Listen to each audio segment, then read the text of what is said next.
Hello students, आज हम सी language के बारे में पढ़ेंगे। सी लैंग्वेज का बेसिक क्या होता है, ये किस टाइप की लैंग्वेज होती है। ये बेसिकली क्या होता है कि सभी लैंग्वेज की एक बेस होता है ये। तो इस लैंग्वेज के बारे में हम जानकारी लेंगे। इसमें हम क्या क्या करेंगे। अबाउट सी लैंग्वेज, सबसे पहले हम देखेंगे कि सी लैंग्वेज होती क्या है, किसने इसे डेवलप किया, इसकी हिस्ट्री जानेंगे। फीचर्स ऑफ सी लैंग्वेज, इसके क्या क्या फीचर्स होते हैं जिसके कारण हमने इसे चूज़ किया। फर्स्ट प्रोग्राम इन सी लैंग्वेज, नेक्स्ट हम बनाएंगे एक छोटा सा प्रोग्राम और उस प्रोग्राम को पूरा ब्रीफ में देखेंगे। डिस्क्रिप्शन भी हम इसका साथ साथ देखेंगे, किस जगह कौन सी चीज़ यूज़ हुई है। हम एक सिंगल पॉइंट को भी डिस्क्रिप्ट करेंगे बिकॉज़ हमें सी लैंग्वेज आना बहुत ज़रूरी है। किसी भी अदर लैंग्वेज को सीखने से पहले आपको सी लैंग्वेज का आना बहुत ज़रूरी है। नेक्स्ट पॉइंट आता है हमारा input output function in C language. इसमें कौन कौन से इनपुट आउटपुट फंक्शन होते हैं ये देखेंगे। डेटा टाइप कौन कौन से होते हैं एंड कीवर्ड्स, और कीवर्ड्स को हम डिस्क्रिप्शन में देखेंगे, इनका डिस्क्रिप्शन देखेंगे। प्रत्येक कीवर्ड की हम क्या करेंगे, डेफिनेशन भी देखेंगे। तो आओ स्टार्ट करते हैं। फर्स्ट आता है हमारा व्हाट इज़ सी लैंग्वेज। सबसे पहले हमें ये पता होना चाहिए सी होता क्या है। सी एक लैंग्वेज है। C is mother language of all programming language. C सभी प्रोग्रामिंग लैंग्वेज की मदर कही जाती है। जितनी भी हमारी प्रोग्रामिंग लैंग्वेजेज हैं उनकी मदर कही जाती है। It is a popular computer programming language, सबसे यूज़ आने वाली और पॉपुलर लैंग्वेज होती है ये। It is procedure oriented programming language, यह एक प्रोसीजर ओरिएंटेड प्रोग्रामिंग लैंग्वेज है। Procedure oriented programming means is a set of function to perform any particular task. मतलब किसी भी एक पर्टिकुलर टास्क को परफॉर्म करने के लिए ये सेट ऑफ फंक्शंस हमें प्रोवाइड करवाती है। इसमें बहुत सारे ऐसे फंक्शंस होते हैं जिनके द्वारा हम हमारी प्रॉब्लम होती है या रिक्वायरमेंट होती है उसे हम क्या कर सकते हैं, फुलफ़िल कर सकते हैं। It is also called mid level programming language, इसे मिड लेवल प्रोग्रामिंग लैंग्वेज भी कहते हैं। Mid level programming means actually bind the gap between machine level language and the high level language. जो मशीन लेवल लैंग्वेज है और जो high level language के बीच का जो गैप है उसे ये क्या करती है, बाइंड कर देती है। अब हम देखते हैं हिस्ट्री ऑफ सी लैंग्वेज। इसकी हिस्ट्री क्या है। C programming language was developed in 1972 by Dennis Ritchie. Dennis Ritchie ने इसे 1972 में डेवलप किया था at Bell laboratories of AT&T। Bell laboratories में इसे डेवलप किया था। AT&T से यहाँ पर मीनिंग है American telephone and telegraph, located in USA। जो यह एक लेबोरेटरी का नाम है जो कहाँ पर है, USA में। Dennis Ritchie is known as founder of C language. Dennis Ritchie को सी लैंग्वेज का फाउंडर भी कहा जाता है। It was develop to be use in Unix operating system. इसे डेवलप किया गया था यूनिक्स ऑपरेटिंग सिस्टम पर। ऑपरेटिंग सिस्टम बहुत सारे होते हैं, इन सब के लिए उनको यूज़ किया गया था, बट हम किसी भी ऑपरेटिंग सिस्टम पर सी लैंग्वेज का यूज़ कर सकते हैं। फीचर्स ऑफ सी लैंग्वेज, इसके फीचर्स क्या क्या होते हैं। There are many features of C language are given. First है मशीन इंडिपेंडेंट और पोर्टेबल। मशीन इंडिपेंडेंट लैंग्वेज होती है और पोर्टेबल होती है। ये किसी भी एक मशीन पर वर्क नहीं करती है। अगर आपने किसी एक कंप्यूटर पर प्रोग्राम बनाया है, ऐसा नहीं है कि वो प्रोग्राम सिर्फ उसी मशीन पर चलेगा, ऐसा नहीं है। आप उसे दूसरे सिस्टम पर भी यूज़ कर सकते हो और आपका प्रोग्राम किसी भी मशीन पर रन हो सकता है। नेक्स्ट है आपका mid level programming language.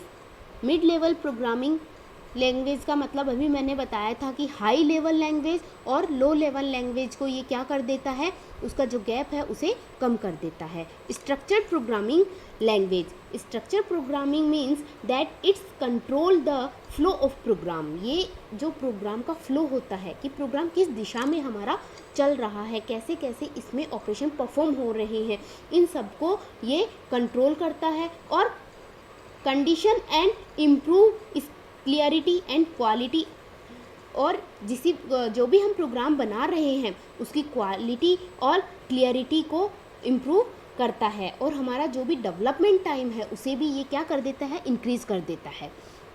Rich library, इसकी जो लाइब्रेरी होती है वो बहुत बिग होती है, जिसके अंदर इतने सारे हमारे पास ऑपरेशंस, फंक्शंस, वेरिएबल्स, इंटीजर्स होते हैं जिनको यूज़ करते हुए हम हमारी किसी भी कठिन से कठिन रिक्वायरमेंट को भी, हम प्रॉब्लम को भी सॉल्व कर सकते हैं। फिर हमारा आता है मेमोरी मैनेजमेंट। इसका मेमोरी मैनेजमेंट बिल्कुल शार्प होता है। कुछ हमारे वेरिएबल्स तो ऐसे होते हैं जिनका मेमोरी में लोकेशन पहले से ही डिसाइड होता है, तो हमें ये पता होता है कि हमारा प्रोग्राम कितनी मेमोरी लेने वाला है। क्योंकि अगर कंप्यूटर पर आप किसी भी तरह का काम कर रहे हो तो सबसे पहले आपको ये पता होना चाहिए कि मेमोरी भी इसके लिए सफिशिएंट है या नहीं है। फास्ट स्पीड, जब भी हम प्रोग्राम बनाते हैं इसकी फास्ट स्पीड बहुत अच्छी होती है, और इसके अंदर हम जब इसको कंपाइल करते हैं, रन करते हैं, तो ये बिल्कुल नैनो सेकंड में हमें आंसर दे देता है। पॉइंटर्स क्या होते हैं? पॉइंटर्स वो वेरिएबल होता है जो किसी भी वेरिएबल दूसरे वेरिएबल के एड्रेस को स्टोर करता है, लाइक इंटीजर, कैरेक्टर, फ्लोट, इन सब के एड्रेस को पॉइंटर अपने अंदर इनके एड्रेस को स्टोर करता है।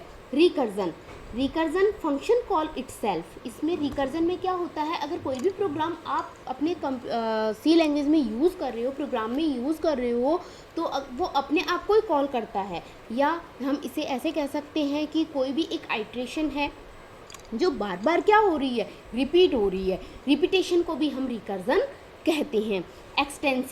एक्सटेंसिबल क्या होता है, ये हमें सी लैंग्वेज हमें कुछ डिज़ाइंस प्रोवाइड करवाती है जो हमें न्यू कैपेबिलिटीज़ और फंक्शनैलिटी को डेवलप करने की परमिशन देती है। हमारा फर्स्ट प्रोग्राम देखते हैं हम सी लैंग्वेज में। एक छोटा सा प्रोग्राम बनाया है, #include stdio.h, #include conio.h। Each and every programme you can use, ये कंपल्सरी है आपको यूज़ करना प्रत्येक प्रोग्राम में। फिर आता है हमारा main function, then curly braces, printf, this is the function, main is also a function, printf and hello.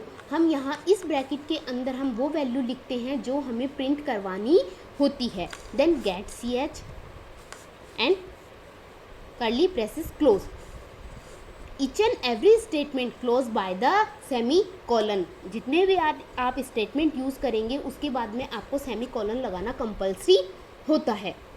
इस प्रोग्राम को हम डिस्क्रिप्शन में देखते हैं कैसे। इसका पहले तो हम देखेंगे आउटपुट क्या आता है। आउटपुट आता है इसका हेलो। अब हम देखते हैं इसकी प्रत्येक वर्ड को। सबसे पहला हमारा वर्ड था #include stdio.h और #include conio.h। #include stdio.h और ये दोनों ही क्या हैं, हेडर फाइल्स हैं, both are the header files. #include conio stdio.h means standard input output library function. इसकी फुल फॉर्म भी हम कह सकते हैं इसको, standard input output library functions. The printer function is defined in stdio.h। जो हमने प्रिंटर फंक्शन अभी यूज़ किया था वो कौन सी लाइब्रेरी में होता है, हमारा stdio.h में। और नेक्स्ट आता है हमारा conio.h, this is also header file. It include the console input output library function. इसकी फुल फॉर्म होती है console input output library function. The getcs function is defined in conio.h file. जो हमने अब लास्ट में हमारे प्रोग्राम के last में getch जो फंक्शन यूज़ किया था वो conio डॉट एच में होता है। इस जो ये हेडर फाइल्स होती हैं इनके अंदर प्री डिफाइंड फंक्शंस होते हैं। जब हम इन फंक्शंस को हमारे प्रोग्राम में यूज़ करते हैं तो ये ऑटोमेटिकली जो पता होता है कि इस प्रोग्राम का वर्क क्या है, इसे कब रन होता है, कब कंपाइल करना है, कब रिजल्ट देना है, ये सब इनको प्री डिफाइन होता है ये सब पहले से। नेक्स्ट हमारा आता है वॉइड मैन। मेन फंक्शन अभी हमने यूज़ किया था हमारे प्रोग्राम में। The main function is the entry point of every programme. जो मेन फंक्शन होता है वो एंट्री पॉइंट होता है किसी भी प्रोग्राम का। जब हम हमारे प्रोग्राम को बनाने के बाद में सबसे पहले कंपाइल करते हैं, कंपाइल करने के बाद में जब वो कंपाइलर सबसे पहले हमारे प्रोग्राम में मेन को सर्च करता है, मेन फंक्शन को सर्च करता है कि ये मेन फंक्शन का है, वहीं से वो कंपाइलेशन स्टार्ट करता है। अगर हम मेन फंक्शन नहीं लिखते हैं तो हमारे प्रोग्राम का कंपाइलेशन स्टार्ट नहीं होता है। The void keyword specify that it return no value. और वॉइड इसके आगे हम इसलिए लगा देते हैं, मतलब हमारा जो भी मेन फंक्शन है ये किसी भी प्रकार की कोई वैल्यू, हमें एक्स्ट्रा वैल्यू रिटर्न नहीं कर रहा है। मेन फंक्शन सिंगल भी लिखते हैं हम और वॉइड मैन भी लिखते हैं। It depends on our requirement. Printf function use to print data on the console. Console क्या होता है? जो भी हमारी आउटपुट स्क्रीन होती है, दिस वन, इसे हम कंसोल स्क्रीन बोलते हैं। जो ब्लैक कलर की स्क्रीन दिखाई दे रही है आपको, इसे हम कंसोल स्क्रीन बोलते हैं। कंपाइलेशन के बाद में जब हमारा रन वाली स्क्रीन आती है, उसके ऊपर जो भी हमें प्रिंट करवाना होता है उसे हम प्रिंटफ फंक्शन में लिखते हैं। getch फंक्शन क्या करता है? Ask for a single character. ये आपसे एक एक कैरेक्टर के बारे में पूछता है। ये आपकी स्क्रीन को होल्ड रखता है, बंद नहीं होने देता है। until you press any key, जब तक आप कोई किसी प्रकार की कोई कीबोर्ड से प्रेस नहीं करते हो तब तक ये आपकी स्क्रीन को होल्ड रखता है। इट ब्लॉक्स द स्क्रीन, ये स्क्रीन को एक तरह से ब्लॉक कर देता है और ये आपके ही अकॉर्डिंग चलता है। जब आप इसे क्लोज करोगे तभी ये क्लोज होगा, अदरवाइज ये स्क्रीन को होल्ड कर देता है। Input output function in C. There are two input output function of C language. C language में दो तरह के इनपुट आउटपुट फंक्शन होते हैं। फर्स्ट होता है प्रिंटफ फंक्शन, सेकंड होता है scanf function. Printf function is used for output. Printf function output के लिए यूज़ किया जाता है। It print the given statement to the console. इसके ब्रैकेट के अंदर, इस ब्रैकेट के अंदर जो भी हम इन्वर्टेड कोमाज में लिखेंगे वो हमारे कंसोल स्क्रीन पर प्रिंट हो जाएगा।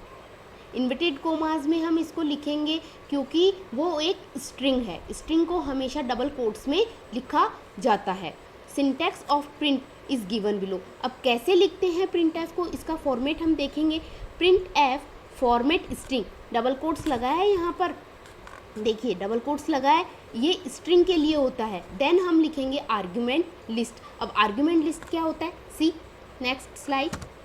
Yes, format string can be, किस किस तरह की हो सकती हैं। अगर आप इंटीजर वैल्यूज़ यूज़ कर रहे हो then you can use %d।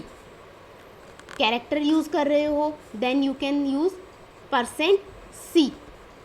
String use कर रहे हो you can use %s। Float use कर रहे हो %f। इस तरह से ये चीज़ें बिल्कुल प्री डिफाइन है, आपको यही यूज़ करना है। ऐसा नहीं है कि आपने मेन से पहले वैल्यू तो ले ली कैरेक्टर और वहाँ %d लिख रहे हो। ये अगर हम ऐसा करेंगे तो ये हमारा प्रोग्राम एरर देगा, ये रन नहीं होगा, सबसे पहले आपका कंपाइल ही नहीं होगा। सो हमें ये हमारे माइंड में ये चारों चीज़ें हमें सेट करनी है कि कौन सा फॉर्मेट स्ट्रिंग कब यूज़ होगा। इनपुट आउटपुट फंक्शन में नेक्स्ट आता है हमारा scanf function. It used for input. इसका यूज़ इनपुट के लिए किया जाता है। It read the input data from console. और ये जो हमारी कंसोल स्क्रीन होती है उस पे से डेटा को रीड करता है जो भी हम इनपुट देते हैं। It also store the data of address. जो भी हम इसके अंदर वैल्यूज़ देते हैं स्कैनफ में, ये क्या करता है, उसके एड्रेस को भी स्टोर करता है। Scanf format string argument list same है इसका, वही फॉर्मेट स्ट्रिंग कौन सा है अभी हमने देखा था, इंटीजर के लिए %d, कैरेक्टर के लिए %c, स्ट्रिंग के लिए %s। ये सब हमने यूज़ किए थे, वही सेम यहाँ पर रहेगा। नेक्स्ट टॉपिक आता है data type in C language. It's most important. Data type in C language. Data type, a data type in C programming is a set of values and it determined to act on those values। ये एक set of values होता है। इनमें बहुत सारी values होती हैं जिनका सेट बना के डेटा टाइप के अंदर रख दिया जाता है, और ये वैल्यूज़ हमें डिटरमाइन करवाती है कि ये किस तरह से वर्क करने वाली हैं या किस तरह से वर्क करती हैं। C provide various types of data type which allow the programmer to select the appropriate type for the variable to set its value। ये C provide, ये हमें प्रोवाइड करवाता है बहुत सारे डेटा टाइप्स, तो प्रोग्रामर उसके अकॉर्डिंग क्या करता है, अपनी वैल्यूज़ को अप्रोप्रिएट कर लेता है और अपनी प्रॉब्लम को सॉल्व कर लेता है। Data type also determine the types of operation and methods of processing of data element।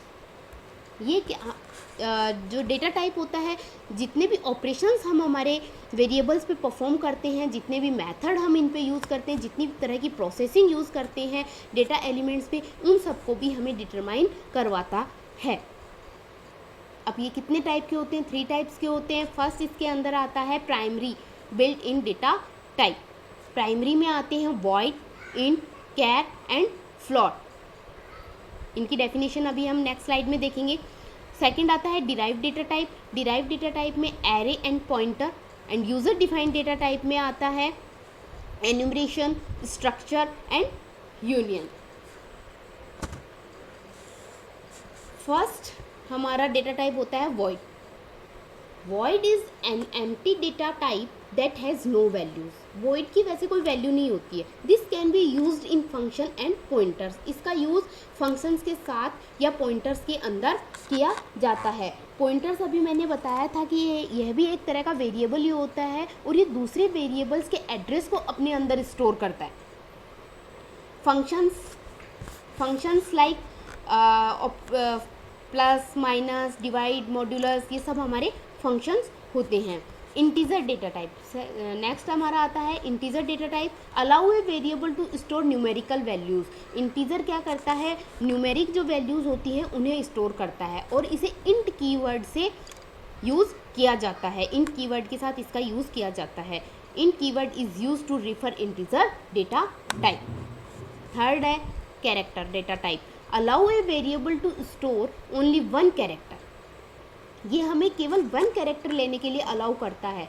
मतलब हम सिर्फ कैरेक्टर बाय कैरेक्टर लेंगे, एक बार में ए, देन बी, देन सी। अगर आप किसी का नाम लिख रहे हो तो ये सबसे पहले लेगा जैसे हम लेते हैं डेमो, डी, देन ई, देन एम, देन ओ, इस तरह से लेगा। ये एक साथ सेट ऑफ वैल्यूज़ नहीं लेगा, ये सिंगल कैरेक्टर को सिर्फ अलाउ करता है और इसे कैर के द्वारा लिखा जाता है। Char keyword is use to refer character data type. हम पूरा नाम नहीं लिखेंगे वहाँ पर कैरेक्टर, इसे हम लिखेंगे कैर। नेक्स्ट है float data type. Allow a variable to store decimal values. Float क्या करता है, जितनी भी डेसिमल वैल्यूज़ होती हैं, हमारी पॉइंटिंग वैल्यूज़ होती हैं, उन्हें स्टोर करता है। Array is a collection of variable belongings to the same data type. ये भी वेरिएबल्स का कलेक्शन होता है, बट इसके अंदर जितने भी डेटा टाइप होंगे वो सारे सेम होंगे। You can store group of data of same data type in an array. इसके अंदर एक ग्रुप के अंदर हम बहुत सारे डेटा को स्टोर कर सकते हैं, लेकिन उनका जो भी डेटा टाइप होगा वो सेम होगा। मीन्स कैरेक्टर ले रहे हैं तो सारे कैरेक्टर ही होंगे, इंटीज़र ले रहे हैं तो सारे इंटीज़र ही होंगे, और अगर फ्लॉट ले रहे हैं तो सारे डेटा टाइप किस टाइप के होंगे, फ्लॉट ही होंगे। फिर आता है pointer. Pointer in C language is a variable that store point the address of another variable. Pointer क्या करता है, सी लैंग्वेज में यह भी एक वेरिएबल ही होता है जो अनदर वेरिएबल्स के एड्रेस को स्टोर करता है। A pointer in C is used to allocate memory dynamically at run time। और ये एक और काम करता है रन टाइम पर। जब भी हम हमारे प्रोग्राम को कंप्लीट होने के बाद में जब हम हमारे प्रोग्राम को रन करते हैं तो जितने भी हम इसके अंदर वेरिएबल्स यूज़ करते हैं उनको डायनेमिकली मेमोरी प्रोवाइड करवाता है। अब हम यहाँ पर देखते हैं कि वेरिएबल क्या होता है। वेरिएबल होता है name of unit of data that में असाइन ए वैल्यू। ये एक डेटा होता है जिसके अंदर हम वैल्यू को क्या करते हैं, असाइन करते हैं, जो यूज़र डिफाइन होता है। नेक्स्ट हमारा है structure is a collection of different data type which are group together and each element in a C structure is called member. Structure एक कलेक्शन होता है डिफरेंट डेटा टाइप का। एरे में हमने क्या लिया था, सेम डेटा टाइप। स्ट्रक्चर में हम क्या लेंगे, डिफरेंट डेटा टाइप्स। आप कैरेक्टर, इंटीजर, फ्लोट, सब तरह की वैल्यूज आप इसमें स्टोर कर सकते हो और इनका एक ग्रुप बना सकते हो। ये ग्रुप बनाने के बाद में एक साथ वर्क करेंगे और जितने भी आप एलिमेंट्स इसमें लोगे उन सबको हम क्या कहते हैं, मेंबर कहते हैं। नेक्स्ट है यूनियन। सी में यूनियन एक स्ट्रक्चर के जैसा ही होता है जो क्या करता है, डिफरेंट डेटा टाइप को ग्रुप बनाकर यूज़ किया जाता है। Each element also known as member. Union is also like structure collection of different data type which are grouped together. Each element in a union is called member. Both are the same, structure and union. Enumeration. Enumeration data type consists of name, integer, constant as a list. ये integer की जितनी भी constant values होती हैं उन्हें consist करता है। Constant values means जो पहले से डिसाइडेड हों, लाइक पाई की वैल्यू 22/7 होती है, ये पहले से डिसाइडेड है, आप इसे चेंज नहीं कर सकते। तो इन सब चीज़ों के लिए हम एन्यूमरेशन यूज़ करते हैं। इसकी वैल्यू स्टार्ट होती है 0 से, बाय डिफ़ॉल्ट होती है ये, and value is incremented by 1 और ये +1 होता जाता है सिक्वेंशली। फिर हम तब तक इसकी लिस्ट को चलाते रहते हैं जब तक हमारा प्रोग्राम में हमारी रिक्वायरमेंट होती है।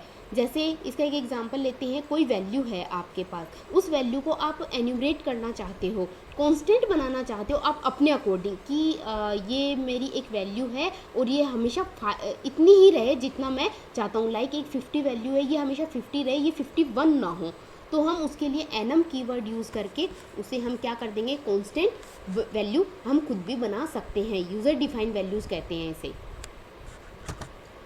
कीवर्ड देखेंगे, keyword in C language. A keyword is reserve word. Keyword क्या होते हैं, रिजर्व वर्ड होते हैं जो पहले से डिसाइडेड है। You can't change that, you can not use it as a variable name, constant name, extra. आप इन सबको वेरिएबल के नाम के जैसे या कांस्टेंट के नाम के जैसे यूज़ नहीं कर सकते हो। ये 32 होते हैं, बिल्कुल रिजर्व होते हैं। इनमें होते हैं, ये इसकी टेबल है कीवर्ड्स की। हम इनको एक एक को अभी इनकी डेफिनेशन देखेंगे, कब कहाँ कौन सा यूज़ होता है, किस लिए इनका यूज़ किया जाता है। सबसे ज़्यादा हमारे पास में यूज़ होता है कीवर्ड का हमारी लैंग्वेज में 12th लेवल पर इंटीजर, फ्लोट, कैर, ब्रेक,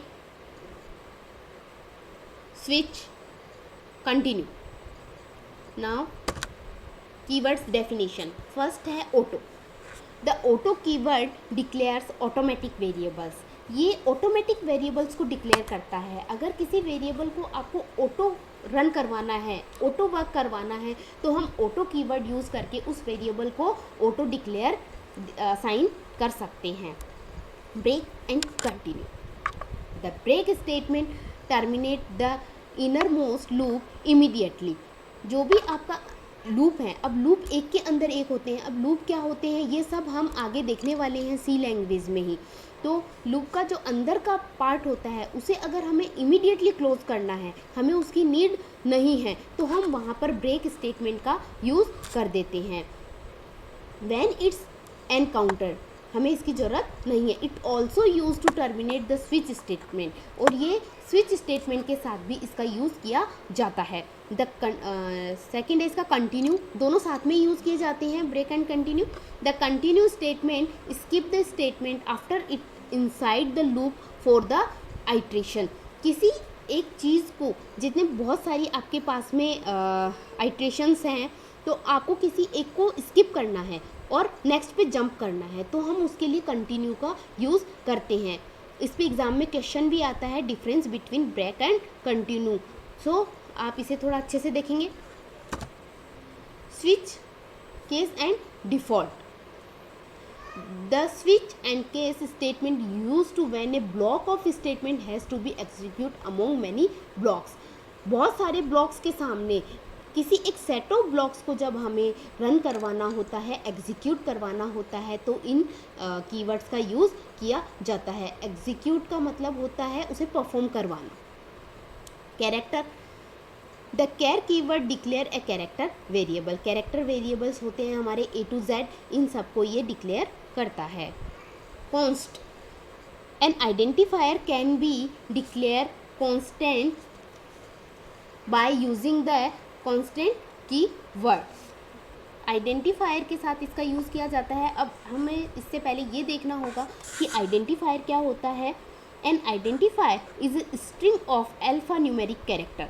ये अल्फ़ा न्यूमेरिक कैरेक्टर होते हैं, अल्फ़ा न्यूमेरिक कैरेक्टर से स्टार्ट होते हैं, प्लस अंडरस्कोर से भी ये स्टार्ट हो सकते हैं। और नेक्स्ट आता है हमारा double and float. Double and float both are the declaring floating type variables. दोनों ही डेसिमल वैल्यूज़ को रिप्रेजेंट करते हैं।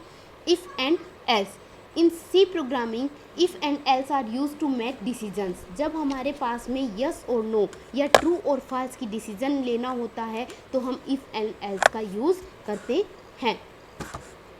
Enum, enumeration type are declare in C programming using keyword enum. ये एन्यूमरेशन अभी हमने देखा था कि किसी भी वेरिएबल की वैल्यू को या कांस्टेंट बनाना होता है, तो हम इसको एनम कीवर्ड के साथ में यूज़ करते हैं।